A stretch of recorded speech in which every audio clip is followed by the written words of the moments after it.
Hi students, welcome to Preliminary Chemistry and the Energy topic. This is video number 12, looking at energy profiles. So we started to get this sense that there's an amount of energy that we need to put into any chemical reaction in order to break the bonds of the existing substances, the ones that we call the reactants. Now, there's a name that we give to that amount of energy that's required by the reactants in order for them to form the products, and that term that we use is activation energy. We use the symbol E subscript A to indicate the activation energy, and it's very simply the energy needed to begin the chemical reaction. If the particles do not have sufficient activation energy, they will not react. But if they do have sufficient activation energy, then they will react, form an activation complex, and proceed through to completion. The delta H value that we've looked at in the MCAT formula in the water topic is enthalpy, and that's just defined as the change in energy between the products and the reactants. Sometimes that's a positive value and sometimes that's a negative value. We can calculate the delta H by looking at the total energy of the products and subtracting the total energy of the reactants to give us our delta H value, and we will be doing some calculations based on this. What's probably more interesting is to look at an energy profile diagram. In the energy profile diagram, you can see over here, I've got a set of axes. On the vertical axis is energy, and on the horizontal is basically can be time, progress of reaction, anything that indicates forward direction. What we have is a certain amount of energy for the reactants. Okay, you might consider this energy of reactants. So the amount of energy of the reactants is what they have, I guess, stored up within them. We need to break that. We need to be able to raise the energy to a certain level in order to encourage those to interact with one another. Now, the energy that the reactants have can be simply a function of their kinetic energy, the particle theory that says that they have a certain amount of energy just moving around without doing anything in terms of chemical reaction. The consequence when they bump into other particles may mean that there is no reaction. There may be insufficient energy available in the system for that reaction to proceed. It's only when they have sufficient kinetic energy during the collision that allows them to break those chemical bonds and form new substances.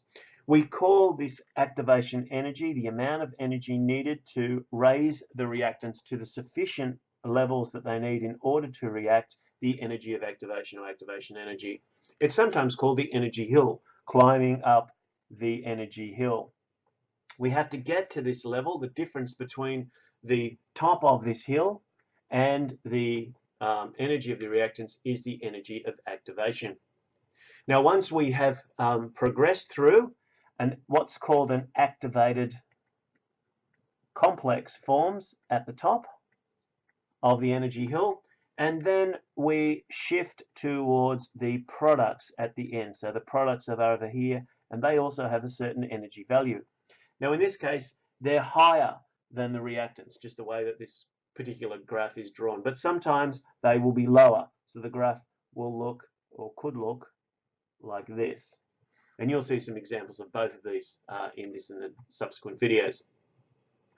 Enthalpy graphs provide information about not only the activation energy, but also the enthalpy change for a particular chemical reaction. In fact, if we were to continue this line across and look at this here as the energy of the products and the energy of the reactants, then this would be equivalent to our delta H value, the change in energy, the change in enthalpy between the reactants and the products. In this case, because the products are higher, that would be a positive value, and we actually know that positive values for energy indicate endothermic reactions.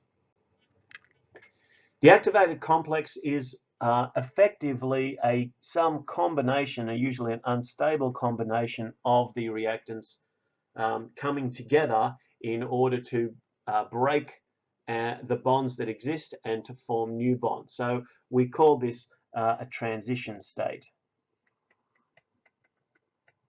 The substances don't remain in this state for very long, but they remain there sufficiently long enough for the breaking of bonds within reactant molecules and the formation of product bonds.